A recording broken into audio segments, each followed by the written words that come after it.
नमस्कार विद्यार्थी मित्रांनो, स्वागत आहे तुमचे माझ्या यूट्यूब चॅनलवर. तर मित्रांनो, आज आपण पोलीस भरती परीक्षेमध्ये वारंवार विचारण्यात आलेले मराठी व्याकरणावरील अत्यंत महत्त्वाचे असे 100 प्रश्न पाहणार आहोत. तरी तुम्ही व्हिडिओ शेवटपर्यंत नक्की पहा. पण त्याआधी तुम्ही जर माझ्या चॅनलवर नवीन असाल तर प्लीज माझ्या चॅनलला लाईक आणि सबस्क्राईब करायला विसरू नका. चला तर मग व्हिडिओला सुरुवात करू. प्रश्न क्रमांक 1. खालीलपैकी अधोरेखित शब्दाची जात ओळखा. पक्षी निज बाळांसह बागडती. योग्य पर्याय आहे 4. तर या वाक्यातील निज हे आत्मवाचक सर्वनाम आहे. एखाद्या वाक्यात स्वतःचा उल्लेख करण्यासाठी जी सर्वनामे वापरतात त्यास आत्मवाचक सर्वनाम असे म्हणतात. उदाहरणार्थ, आपण, स्वतः, निज ही सर्व आत्मवाचक सर्वनामे आहेत. तर येथे निज याचा अर्थ स्वतः असा होतो. म्हणजेच पक्षी स्वतःच्या बाळांसह बागडती असा होतो.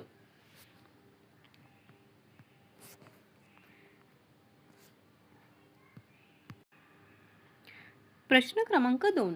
आज पाऊस पडावा या वाक्यातील क्रियापदाचा प्रकार ओळखा. योग्य पर्याय आहे 3. विद्यार्थी क्रियापद. तर जेव्हा वाक्यातील क्रियापदाच्या रूपावरून कर्तव्य, शक्यता, योग्यता, इच्छा व विनंती यांचा बोध होतो त्यास विद्यार्थी क्रियापद असे म्हणतात.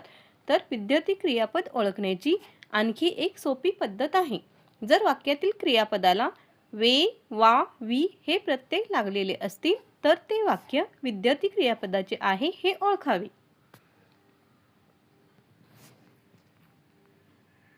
प्रश्न क्रमांक 3. धातू म्हणजे डॅश डॅश होय.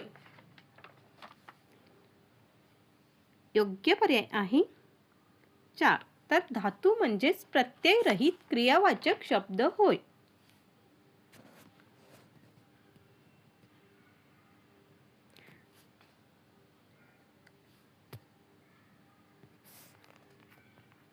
प्रश्न क्रमांक 4. मी घरी पोहोचण्यापूर्वीच सांजवले. अधोरेखित वाक्याच्या क्रियापदाचा प्रकार ओळखा. योग्य पर्याय आहे 2. भाव कर्तृक क्रियापद. तर भाव कर्तृक क्रियापद म्हणजेच क्रियेचा भाव हाच याचा कर्ता असतो त्यालाच भाव कर्तृक क्रियापद असे म्हणतात. उदाहरणार्थ, उजाडले, मावळले, सांजावले, चमचमले, गडगडले, अंधारले, मळमळते व कलकलते ही सर्व भाव कर्तृक क्रियापदे होत. प्रश्न क्रमांक 5. तो घरातून बाहेर पडला. अधोरेखित शब्दाची विभक्ती ओळखा.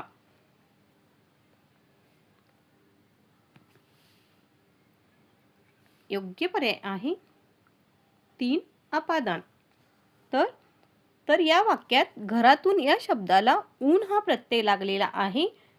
तर ऊन ऊन हे पंचमी विभक्तीचे प्रत्यय आहेत व पंचमी विभक्तीचा कारकार्थ अपादान हा आहे. अपादान म्हणजेच वियोग होय. प्रश्न क्रमांक 6. आईसारखी आईच अलंकार ओळखा. योग्य पर्याय आहे 2. अनन्वय अलंकार. तर उपमेयाला जेव्हा दुसऱ्या कशाचीच उपमा देता येत नाही तेव्हा अनन्वय अलंकार होतो. या वाक्यामध्ये आई या उपमेयाला दुसऱ्या कशाचीच उपमा देता येत नाही त्यामुळे हे वाक्य अनन्वय अलंकाराचे आहे. प्रश्न क्रमांक 7.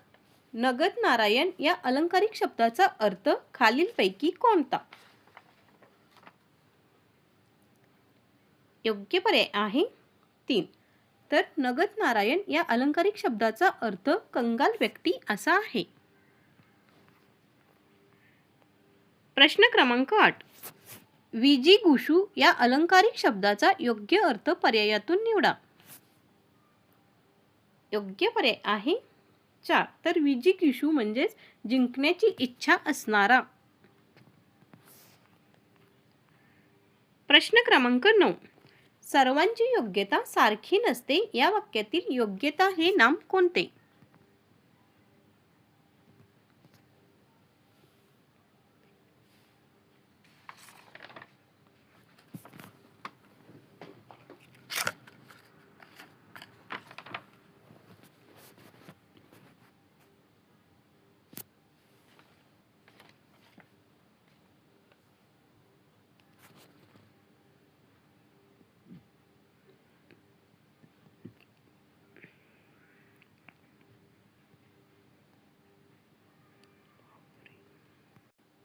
योग्य पर्याय आहे 3.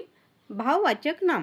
तर ज्या नामाने प्राणी किंवा वस्तू यांच्यामध्ये असलेला गुणधर्म किंवा भाव यांचा बोध होतो त्याला भाववाचक नाम असे म्हणतात.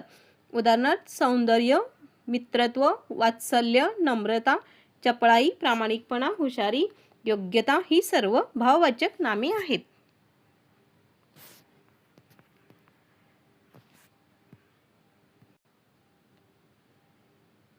योग्य पर्याय आहे 1. वानरी. तर शाखामृग म्हणजेच माकड किंवा वानर. तर हे पुल्लिंगी रूप आहे. तर वानर या शब्दाचे स्त्रीलिंगी रूप वानरी हे आहे.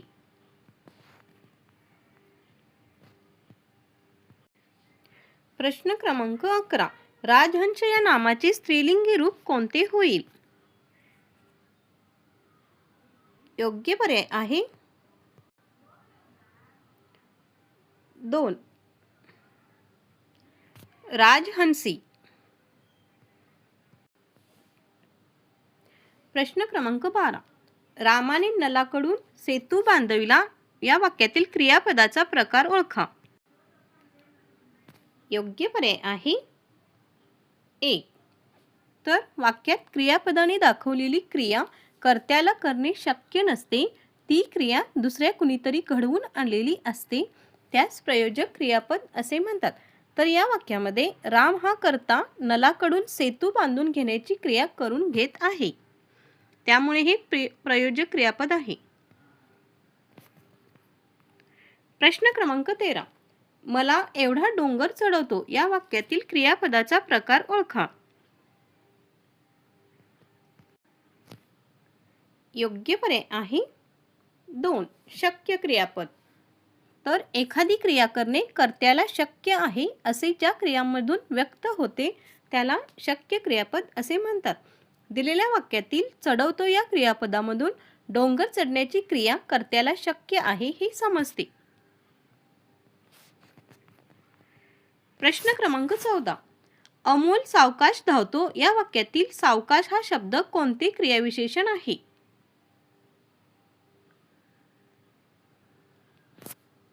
योग्य पर्याय आहे 4.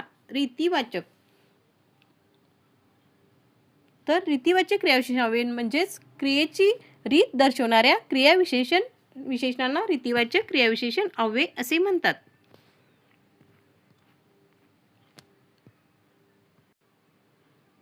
प्रश्न क्रमांक 15. 1 रुपया म्हणजे 100 पैसे यातील म्हणजे हे कोणत्या उभयन्वयी अव्ययाचा प्रकार आहे? योग्य पर्याय आहे 1. स्वरूप बोधक. तर पहिल्या वाक्याचे स्पष्टीकरण दुसऱ्या वाक्यात देण्यासाठी या उभयन्वयी अव्ययाचा वापर करतात. उदाहरणार्थ म्हणून, म्हणजे, जे, की ही सर्व स्वरूपबोधक उभयन्वयी अव्ययी आहेत. प्रश्न क्रमांक 16. कांदे पोहे हा डॅश डॅश समास आहे. योग्य पर्याय आहे 1. तर कांदे पोहे हा मध्यम पदलोपी समास आहे. तर ज्या कर्मधारय समासातील पहिल्या पदाचा दुसऱ्या पदाशी संबंध दाखवणारे शब्द लुप्त असतात त्यांना मध्यम पदलोपी समास असे म्हणतात. तर येथे कांदे पोहे म्हणजेच कांदे घालून केलेले पोहे असा अर्थ होतो. उदाहरणार्थ पुरणपोळी, साखर भात, चुलत भाऊ, बटाटे वडा ही सर्व मध्यम पदलोपी समासाची उदाहरणे आहेत. प्रश्न क्रमांक 17. वाटेत मोटार नादुरुस्त झाली म्हणून मला यावयास उशीर झाला या वाक्याचा प्रकार ओळखा. योग्य पर्याय आहे 2. परिणामबोधक संयुक्त वाक्य. तर पहिल्या वाक्यात जे घडले त्याचा परिणाम दुसऱ्या वाक्यात झाला हे दर्शविणाऱ्या वाक्यांना परिणामबोधक उभयन्वयी अव्यय असे म्हणतात. उदाहरणार्थ म्हणून, सबब, यास्तव, अतएव व याकरिता ही सर्व परिणामबोधक उभयन्वयी अव्यय आहेत. प्रश्न क्रमांक 18. ते काम खूप मोठे आहे हे वाक्य नकारार्थी करा. योग्य पर्याय आहे 2. तर ते काम खूप मोठे आहे याचे नकारार्थी वाक्य ते काम काही छोटे नाही असा होतो. प्रश्न क्रमांक 19. शरदाच्या चांदण्यात गुलमोहर मोहक दिसतो या वाक्यातील अधोरेखित शब्द डॅश डॅश आहेत. योग्य पर्याय आहे 4. विधेय विस्तार. तर क्रियापदाबद्दल माहिती सांगणारे शब्द म्हणजे विधेय विस्तार होय. क्रियापदाला केव्हा, कोठे, कसेने प्रश्न विचारल्यास विधेय विस्तार उत्तर येते. या वाक्यात गुलमोहर केव्हा मोहक दिसतो असा प्रश्न विचारल्यास तो शरदाच्या चांदण्यात असे उत्तर येते व हाच या वाक्याचा विधेय विस्तार आहे. प्रश्न क्रमांक 20. बालिश बहु बायकात बडबडला या वाक्यातील अलंकार ओळखा. योग्य पर्याय आहे 3. अनुप्रास अलंकार. तर एखाद्या वाक्यात किंवा कवितेच्या चरणात एकाच अक्षराची पुनरावृत्ती होते तेव्हा ते वाक्य अनुप्रास अलंकाराचे आहे हे ओळखावे. तर येथे ब या अक्षराची पुनरावृत्ती होते. प्रश्न क्रमांक 21. तुम्ही तर अति विद्वान आहात नक्की या वाक्यात डॅश डॅश अलंकार आहे.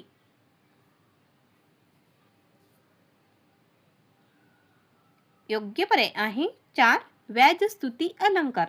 तर बाहेरून स्तुती पण आतून निंदा असे जेथे वर्णन केलेले असते त्यास व्याजस्तुती अलंकार असे म्हणतात.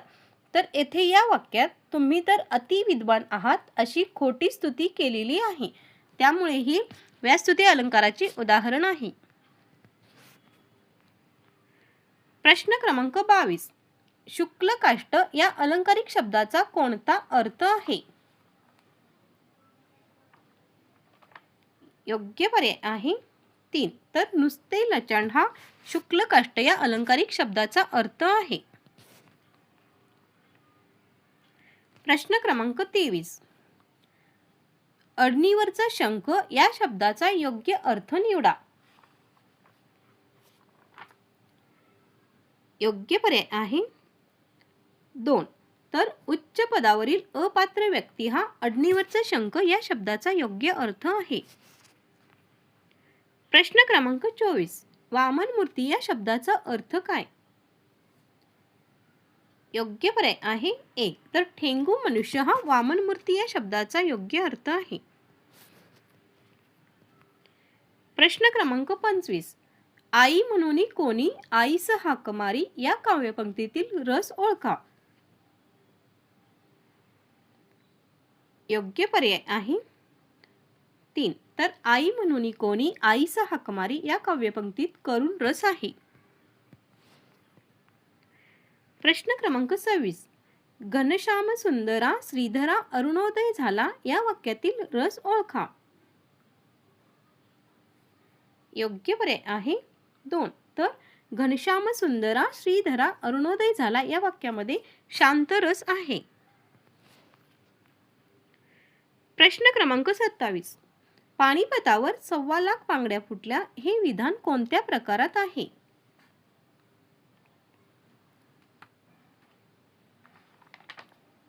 योग्य पर्याय आहे 2. तर हे वाक्य लक्षणा या शब्दशक्तीचे आहे. तर लक्षणा म्हणजेच समानार्थी अर्थ. तर शब्दाच्या मूळ अर्थाला बाधा न येता त्याला जुळलेला दुसरा समानार्थी अर्थ घेतलेला असतो. या शब्दाच्या शक्तीला लक्षणा असे म्हणतात. तर येथे या वाक्यात पानिपतावर 1.25 लाख बांगड्या फुटल्या म्हणजे 1.25 लाख सैनिकांच्या पत्नींना वैधव्य आले असा अर्थ होतो.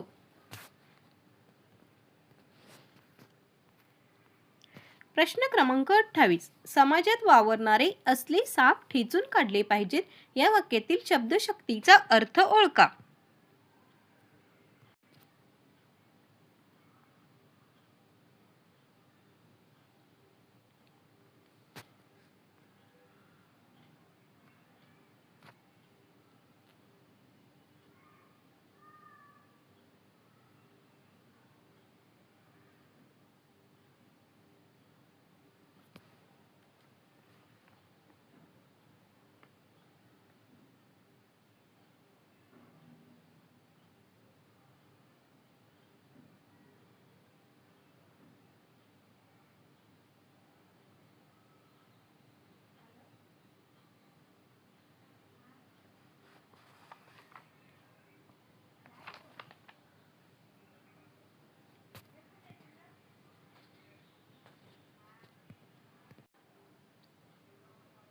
योग्य पर्याय आहे 4. तर ज्या संस्कृत शब्दांच्या मूळ रूपात बदल होऊन ते मराठीत आले आहेत त्यांना तद्भव शब्द असे म्हणतात. प्रश्न क्रमांक 30. पुढीलपैकी अभ्यस्त शब्द कोणता? योग्य पर्याय आहे 3. तर अभ्यस्त शब्द म्हणजे शब्दात एकाच शब्दाची अथवा काही अक्षरांची पुनरावृत्ती होते तेव्हा त्या शब्दाला अभ्यस्त शब्द असे म्हणतात. उदाहरणार्थ आंबट चिंबट, दगड बिगड, झाड बीड हे सर्व अभ्यस्त शब्द आहेत. प्रश्न क्रमांक 31. खालीलपैकी अंशाभ्यस्त शब्दाचा पर्याय ओळखा. योग्य पर्याय आहे 3. डाव पेच. तर जेव्हा पूर्ण शब्द हा जशाचा तसा पुन्हा न येता एखादे अक्षर बदलून येते तेव्हा त्या जोड शब्दाला अंशाभ्यस्त शब्द असे म्हणतात. प्रश्न क्रमांक 32. अतिप्रसंग, अध्ययन, अनुक्रम, उत्कर्ष व दुर्लक्ष हे कोणत्या प्रकारचे शब्द आहेत? योग्य पर्याय आहे 1. उपसर्ग घटित. तर उपसर्ग घटित शब्द म्हणजे शब्दाच्या आधी लागलेल्या अक्षरांना उपसर्ग म्हणतात व त्या शब्दाला उपसर्ग घटित शब्द असे म्हणतात. प्रश्न क्रमांक 33. पुढीलपैकी पूर्णाभ्यस्त शब्द ओळखा.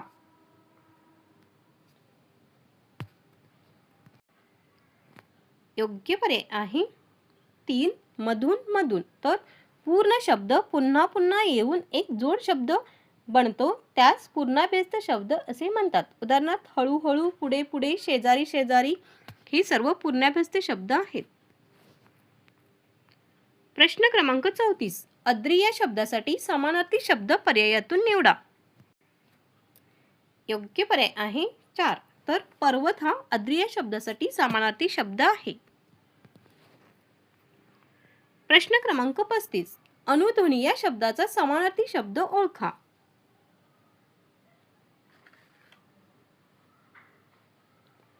योग्य पर्याय आहे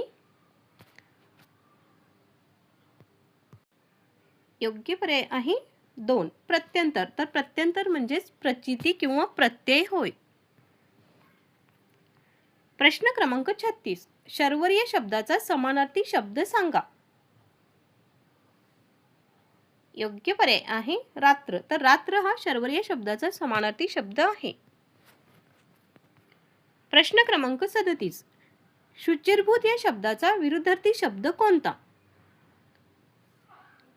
योग्य पर्याय आहे 1. तर अपवित्र हा शुचिर्भूत या शब्दाचा विरुद्धार्थी शब्द आहे. प्रश्न क्रमांक 38. औडंबर या शब्दाचा विरुद्धार्थी शब्द ओळखा. योग्य पर्याय आहे 4. तर साधेपणा हा औडंबर या शब्दाचा विरुद्धार्थी शब्द आहे. प्रश्न क्रमांक 39. भद्रजन या शब्दाचा विरुद्धार्थी शब्द ओळखा.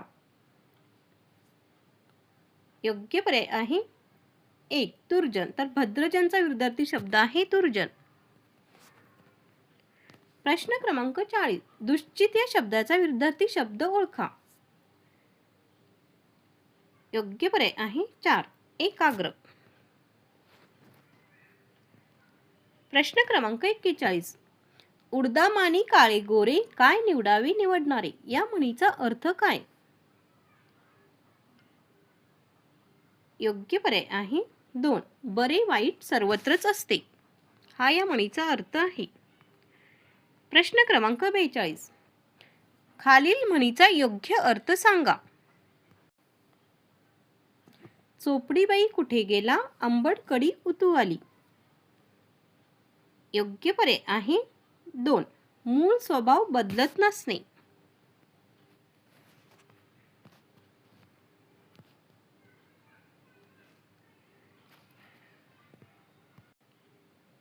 प्रश्न क्रमांक 43. लाखोश्री आणि भिकेश्री एकच या म्हणीचा योग्य अर्थ निवडा.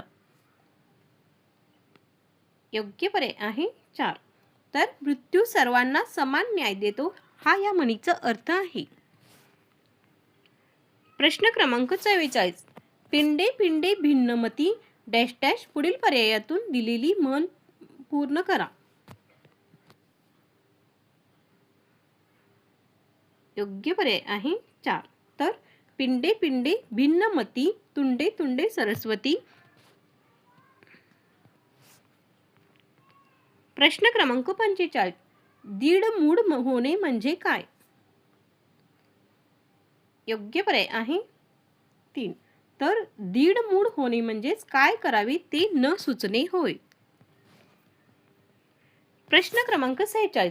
द्रौपदीची थाळी या वाक्यप्रचाराचा अर्थ सांगा. योग्य पर्याय आहे 1. तर नेहमी गरज भागवणारी व्यक्ती असा द्रौपदीची थाळी या वाक्यप्रचाराचा अर्थ होतो. प्रश्न क्रमांक 47. आपळा सापळ करणे या वाक्यप्रचाराचा अर्थ काय? योग्य पर्याय आहे 1. तर आपळा सापळ करणे म्हणजेच रागाने अदळअपट करणे होय. प्रश्न क्रमांक 48. तितिक्षा म्हणजे काय? योग्य पर्याय आहे 2. तर तितिक्षा म्हणजेच हाल अपेष्टा सहन करण्याचा गुण होय. प्रश्न क्रमांक 49. पिवळ्या फुलांची ओळ या शब्दसमूहासाठी एक शब्द लिहा. योग्य पर्याय आहे 2. तर सोनावळी हा शब्द पिवळ्या फुलांची ओळ या शब्दसमूहासाठी येतो. प्रश्न क्रमांक 50. औषध न लगे मजला या ओळीमध्ये कोणता अलंकार आहे? योग्य पर्याय आहे 3. श्लेष अलंकार. तर एकच शब्द वाक्यात किंवा कवितेच्या ओळीत 2 अर्थाने वापरल्यास जी शब्द चमत्कृती साधली जाते त्यास श्लेष अलंकार असे म्हणतात. तर येथे या वाक्यात या ओळीचे 2 अर्थ निघतात. एक म्हणजे मला औषध नको आहे, तर दुसरा अर्थ असा निघतो की नल राजा हेच माझे औषध आहे. त्यामुळे ही श्लेष अलंकाराचे वाक्य आहे. प्रश्न क्रमांक 51. मुलांनी थोरांचा आदर करावा या वाक्याचा प्रकार ओळखा.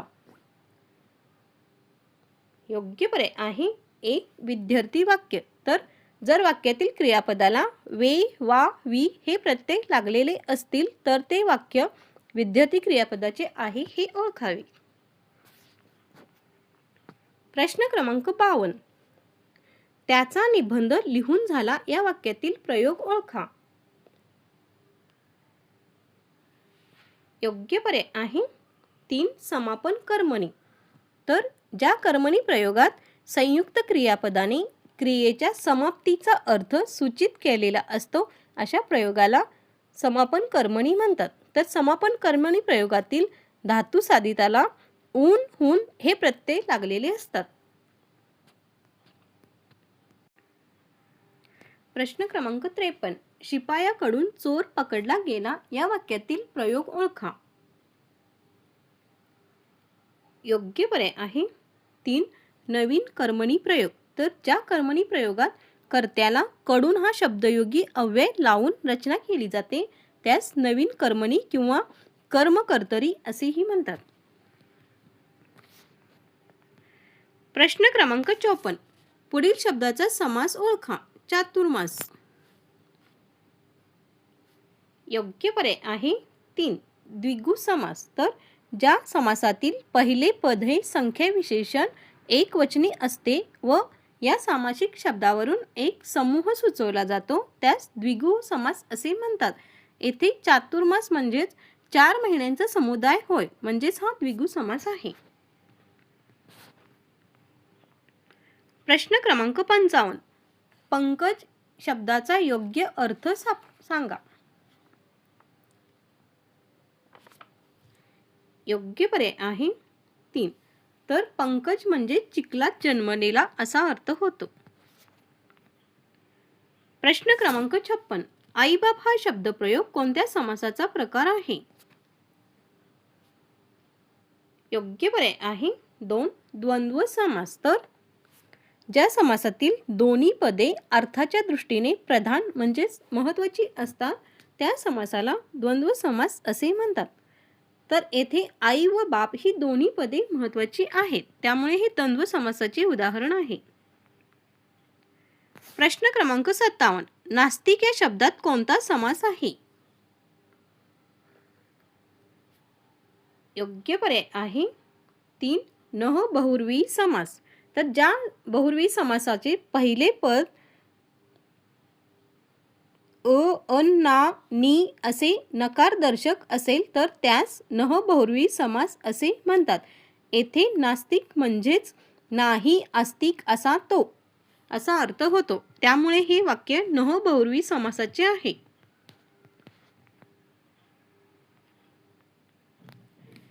प्रश्न क्रमांक 58. जे शब्द आपल्या मनातील वृत्ती किंवा भावना व्यक्त करतात त्यांना डॅश डॅश म्हणतात.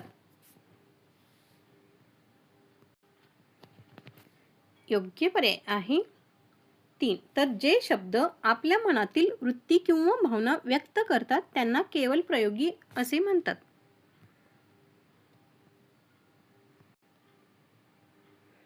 प्रश्न क्रमांक 59. म्हणजे हे कोणत्या प्रकारचे उभयान्वयी अव्यय आहे?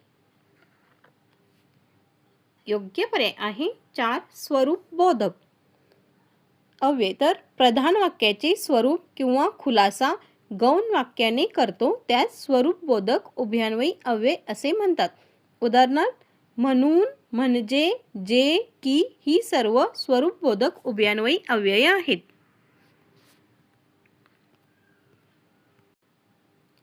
प्रश्न क्रमांक 60. मरावे परी कीर्तिरूपी उरावे या वाक्यातील उभयान्वयी अव्यय ओळखा. योग्य पर्याय आहे 2. न्यूनत्व बोधक उभयान्वयी अव्यय. तर जी उभयान्वयी अव्यये पहिल्या वाक्यातील काही उणीव, कमीपणा, दोष असल्याचेच दाखवतात त्यास न्यूनत्व बोधक उभयान्वयी अव्यय असे म्हणतात. उदाहरणार्थ परंतु, परी, बाकी, किंतु, तरी, पण ही सर्व न्यूनत्व बोधक उभयान्वयी अव्यय आहेत. प्रश्न क्रमांक 61. बाळ एवढा चिवडा खाऊन टाक या वाक्यातील क्रियापदाचा मूळ धातू ओळखा. योग्य पर्याय आहे 1. खा. तर दिलेल्या वाक्यातील खाऊन टाक हे संयुक्त क्रियापद आहे. खाऊन हे मुख्य क्रियापद असून याचा मूळ धातू खा आहे. तर टाक हे सहाय्यक क्रियापद आहे. प्रश्न क्रमांक 62. पित्त झाल्यामुळे त्याला आज मळमळते हे कोणत्या प्रकारचे क्रियापद आहे?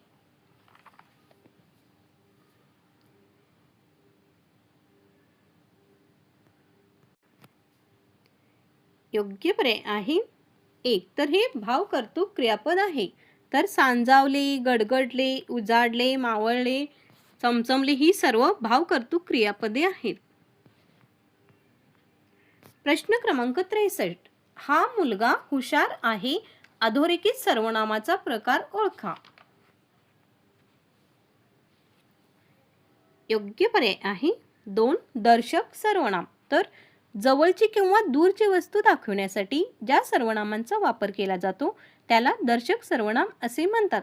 उदाहरणार्थ हा, ही, हे, तो, ती, ते ही सर्व दर्शक सर्वनामे आहेत. प्रश्न क्रमांक 64. ज्याने करावे त्याने भरावे अधोरेखित सर्वनामाचा प्रकार ओळखा. योग्य पर्याय आहे 2. संबंधी सर्वनाम. तर वाक्यापुढे येणारे दर्शक सर्वनामाशी संबंध दाखविणाऱ्या सर्वनामाला संबंधी सर्वनाम असे म्हणतात. उदाहरणार्थ जो, जी, जे, ज्या ही सर्व संबंधी सर्वनामे आहेत. तर या वाक्यात ज्याने हे संबंधी सर्वनाम आहे. प्रश्न क्रमांक 65. स्वतः मेल्याशिवाय स्वर्ग दिसत नाही या वाक्यातील सर्वनामाचा प्रकार ओळखा. योग्य पर्याय आहे 3. आत्मवाचक सर्वनाम. तर वाक्यात स्वतःचा उल्लेख करण्यासाठी जी सर्वनामे वापरतात त्यास आत्मवाचक सर्वनाम असे म्हणतात. उदाहरणार्थ स्वतः, निज, आपण ही सर्व आत्मवाचक सर्वनामे आहेत. प्रश्न क्रमांक 66. खेळ या शब्दाचे सामान्य रूप ओळखा. योग्य पर्याय आहे 2. तर खेळा हे खेळ या शब्दाचे सामान्य रूप आहे. प्रश्न क्रमांक 67. उंदीर या नावाचे अनेक वचन कोणते? योग्य पर्याय आहे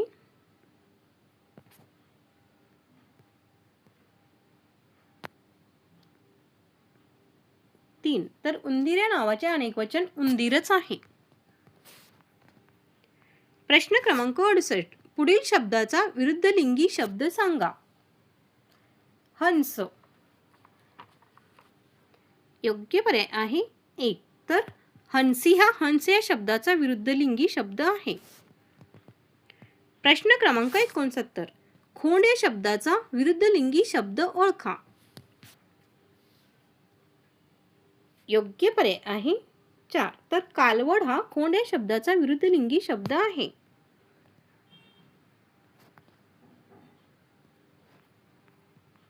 प्रश्न क्रमांक 70. आमच्या वर्गात बरेच नारद आहेत. अधोरेखित शब्दाचा नामाचा प्रकार ओळखा. योग्य पर्याय आहे 2. सामान्य नाम. तर नारद हे विशेष नाम आहे, पण येथे या वाक्यात नारद म्हणजे चुगल्या करणारा व्यक्ती असा अर्थ होतो. येथे व्यक्तींना नारदाची उपमा दिलेली आहे. वाक्यामध्ये एखाद्या नावाला उपमा दिली जाते, त्या उपमावाचक शब्दाला सामान्य नाम असे म्हणतात. त्यामुळे या वाक्यात नारद हे विशेषण सामान्य नाम म्हणून वापरलेले आहे. प्रश्न क्रमांक 71. कावळ्याने आकाशात झेप घेतली. अधोरेखित शब्दाचे सामान्य रूप लिहा.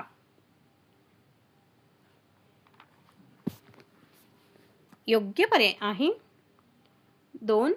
कावळ्या. प्रश्न क्रमांक 72. कोणत्या वर्णाचा उच्चार करताना फुफ्फुसातील हवा एकदम बाहेर फेकली जाते.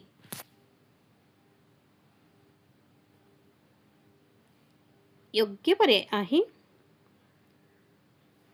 हो. तर ह हा या वर्णाचा उच्चार करताना फुफ्फुसातील हवा एकदम बाहेर फेकली जाते. तसेच या वर्णाला महाप्राण असे सुद्धा म्हणतात. प्रश्न क्रमांक 73. अनुनासिकाचे दुसरे नाव काय. योग्य पर्याय आहे 4. तर अनुनासिकांचे दुसरे नाव पर सवर्ण असे आहे. तर य, न, न, म ही सर्व अनुनासिके आहेत. प्रश्न क्रमांक 74. देवनागरी लिपी असणाऱ्या भाषा कोणत्या. योग्य पर्याय आहे 1. तर मराठी, गुजराती, हिंदी व संस्कृत या सर्व देवनागरी लिपी असणाऱ्या भाषा आहेत. प्रश्न क्रमांक 75. मी मराठी भाषेचा शिवाजी असे कोणी म्हटले आहे. योग्य पर्याय आहे 2. तर मी मराठी भाषेचा शिवाजी असे विष्णुशास्त्री चिपळूणकर यांनी म्हटले आहे.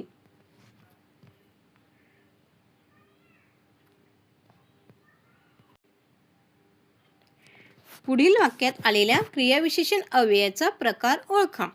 पिटुकली खारुताई घराच्या छपरावरून तुरुतुरु गेली. योग्य पर्याय आहे 1. रीतिवाचक. तर तुरुतुरु हे रीतिवाचक आहे. प्रश्न क्रमांक 77. राजाने राजवाडा बांधला. प्रयोग ओळखा. योग्य पर्याय आहे 1. कर्मणी प्रयोग. तर वाक्यातील कर्माच्या लिंग वचनानुसार क्रियापदाची रूपे बदलताच त्यास कर्मणी प्रयोग असे म्हणतात. कर्मणी प्रयोगात कर्त्याला प्रत्यय असतो, पण कर्माला प्रत्यय नसतो. तसेच क्रियापद कर्मानुसार बदलते. येथे या वाक्यात राजा या कर्त्याला ने हा प्रत्यय आहे, त्यामुळे ही वाक्य कर्मणी प्रयोगाचे आहे. प्रश्न क्रमांक 78. रावण रामाकडून मारला जातो. या वाक्यातील प्रकार ओळखा. योग्य पर्याय आहे 4. कर्मकर्तरी किंवा नवीन कर्मणी प्रयोग होय. तर या वाक्यात कर्त्याला कडून हे शब्दयोगी अव्यय जोडलेले आहे, त्यामुळे हे कर्मकर्तरी प्रयोगाचे वाक्य आहे. प्रश्न क्रमांक 79. संध्याकाळ होताच झाड पाखरांच्या किलबिलाटाने भरून गेले. योग्य पर्याय आहे 3. केवल वाक्य. तर दिलेल्या वाक्यात एकच उद्देश आणि एकच विधेय असल्यामुळे हे केवल वाक्य आहे.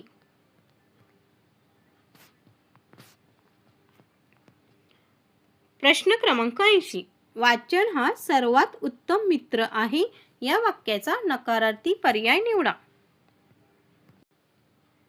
योग्य पर्याय आहे 3. तर वाचनासारखा दुसरा उत्तम मित्र नाही. वाचन हा सर्वात उत्तम मित्र आहे या वाक्याचा नकारार्थी वाक्य आहे. प्रश्न क्रमांक 81. सुमनापरी निर्मळ हसूनी जग हसवावे वरील वाक्यात अधोरेखित केलेल्या शब्दाद्वारे कोणता शब्द अलंकार या वाक्यात आहे ते ओळखा. योग्य पर्याय आहे 1. उपमा अलंकार. तर दोन वस्तूंमधील साम्य दाखवण्यासाठी जसा, सम, सारखा, गत, परी, समान यासारख्या शब्दांचा वापर केल्यास उपमा अलंकार होतो. दिलेल्या वाक्यात उपमेय हे हसू तर उपमान सुमन व साम्यवाचक शब्द परी हा आहे. तर उपमेय म्हणजे ज्याची तुलना करावयाची आहे तो शब्द, तर उपमान म्हणजे ज्याच्याशी तुलना करायची आहे तो शब्द होय. प्रश्न क्रमांक 82. मातीत ते पसरले अतिरम्य पंख केले वरी उदर पांडुर निष्कलंक अलंकार ओळखा. योग्य पर्याय आहे 2. स्वभावोक्ती अलंकार. तर जेव्हा कोणताही प्राणी, स्थळ, वस्तू व प्रसंगाचे हुबेहूब वर्णन केले जाते तेव्हा त्याला स्वभावोक्ती अलंकार असे म्हणतात. प्रश्न क्रमांक 83. कावळा म्हणजे गोंडी भाषेत काय? योग्य पर्याय आहे 1. तर कावळा म्हणजेच गोंडी भाषेत काकड असे म्हणतात. प्रश्न क्रमांक 84. याव चंद्र दिवा करो म्हणजे काय?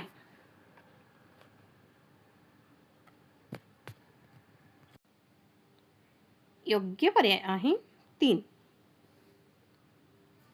तर याव चंद्र दिवा करो म्हणजेच अनंत काळ टिकणारे होय. प्रश्न क्रमांक 85. अरुण्य रुदन या अलंकारिक शब्दाचा अर्थ काय? योग्य पर्याय आहे 3. अरुण्य रुदन या अलंकारिक शब्दाचा अर्थ आहे निष्फळ किंवा व्यर्थ. प्रश्न क्रमांक 86. भुंकणारा कुत्रा चावत नसतो या वाक्याची शब्दशक्ती ओळखा.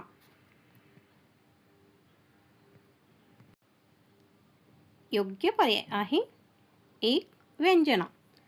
तर व्यंजना म्हणजेच मूळ अर्थाला बाधा न आणता दुसरा अर्थ व्यक्त करण्याची शब्दाची जी शक्ती आहे तिला व्यंजना शक्ती असे म्हणतात. उदाहरणार्थ भुंकणारा कुत्रा म्हणजे नुसती बडबड करणारी माणसे होत.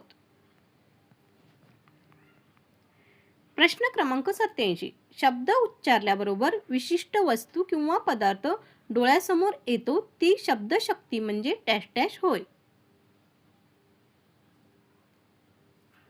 योग्य पर्याय आहे 4. अभिधा होय. तर अभिधा म्हणजे एखादा शब्द उच्चारल्याबरोबर त्याचा सरळ अर्थ समजतो व तो लोकांनी संकेताने ठरवलेला असतो त्याला अभिधा असे म्हणतात. प्रश्न क्रमांक 88. मी भालचंद्र नेमाडे वाचले या वाक्यातील लक्षार्थ शोधा.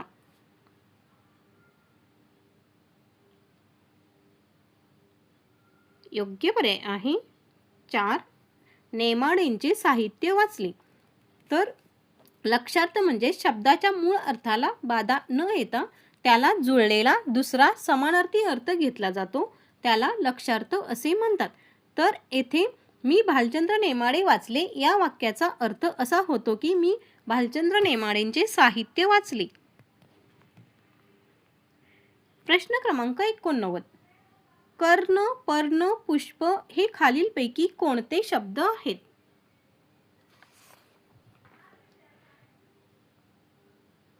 योग्य पर्याय आहे 2. तर हे सर्व तत्सम शब्द आहेत. तर जे शब्द संस्कृत भाषेतून मराठीमध्ये आले ते येताना जसेच्या तसे आले आहेत त्यांना तत्सम शब्द असे म्हणतात. व जे शब्द संस्कृतमधून मराठीमध्ये आल्यानंतर त्यांच्यामध्ये जो थोडा बदल झालेला असतो त्यांना तद्भव शब्द म्हणतात. प्रश्न क्रमांक 90. शुद्ध पक्ष या शब्दाचा विरुद्धार्थी शब्द ओळखा. योग्य पर्याय आहे 2. तर शुद्ध पक्ष या शब्दाचा विरुद्धार्थी शब्द आहे मध्य पक्ष.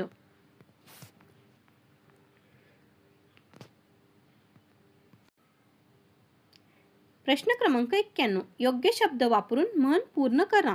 डॅश डॅश दक्षिणा लक्ष प्रदक्षिणा. योग्य पर्याय आहे 4. तर पै दक्षिणा लक्ष प्रदक्षिणा म्हणजेच नाममात्र मोबदल्यात भरपूर काम करून घेणे.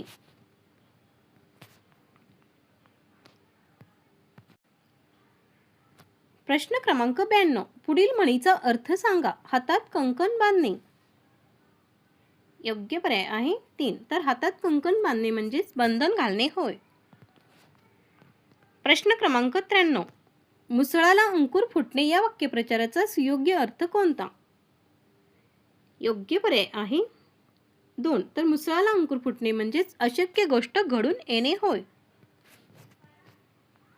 प्रश्न क्रमांक 94. षटकर्णी होणे या वाक्यप्रचाराचा अर्थ कोणता. योग्य पर्याय आहे 1. तर षटकर्णी होणे म्हणजेच अनेकांना माहिती होणे. प्रश्न क्रमांक 95. यज्ञ म्हणजेच होम करताना आहुतीत टाकण्याचा पदार्थ तर त्याला काय म्हणतात. योग्य पर्याय आहे 3. तर हवीरभाग असे म्हणतात त्या पदार्थाला.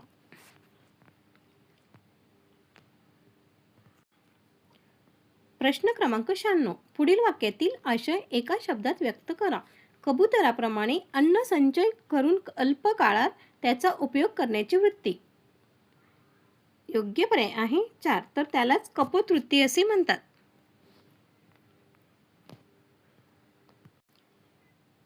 प्रश्न क्रमांक 97. शुद्ध लेखन नियमानुसार योग्य शब्द कोणता.